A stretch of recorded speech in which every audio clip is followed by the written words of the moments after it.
because they were fighting. Mm-hmm. They Mm-hmm. were, and the Japanese, of course, had left by that time. They were just on that one island. Mm-hmm.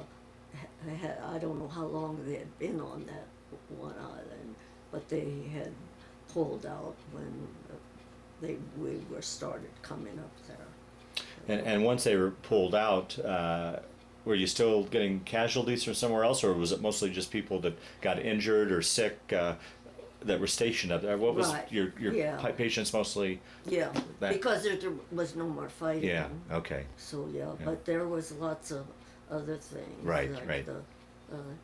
So that you know, when you're handling guns and things like that. Mm-hmm. How long were you up there altogether, roughly? I think I was there about 3 years. 3 years? Yeah. Oh, jeez. Yeah. But it was just fantastic. Huh.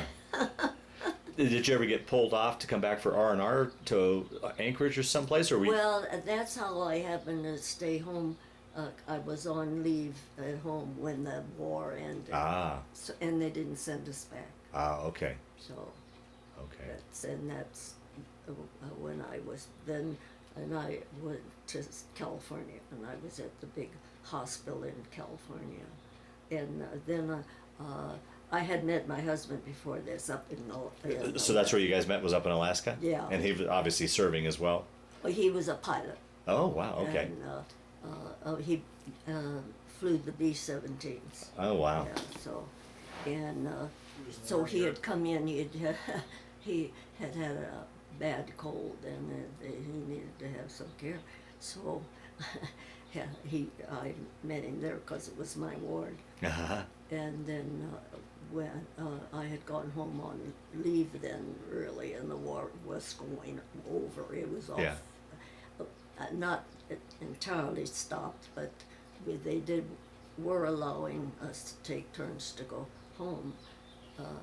And it was my turn, and I was there then when the war ended. I was still at home. Mhm. So they don't send anybody Right, back right. then. Well, And so my husband was still up there flying, and he came down and to visit me too, because I couldn't come back, and so then that's when we decided we'd get married. well, I got to think, up in Alaska, as one of probably very few women, you had your pick of the lot. How did you decide on your husband? How'd that all come together? I don't know. He, as I say, was a patient. He came in Yeah. like that, and so I got to know him, and while before I went on leave, we were out dancing with all the parties and everything like that, and then I guess he missed me, so when he could, he came to visit, and he's from Illinois. Was where he lived, and so he came, and he was there a couple of weeks, and we decided to get married. Wow, wow. So then we decided we'd do it up there. So he made the arrangements all up there, and Up there in Illinois? yeah, no, in Alaska. Oh, you got married up in Alaska? Yeah. Oh, really? Yeah. Right. Because he was. He was couldn't- still stationed up there? Yeah, and he Okay. couldn't come home, but and this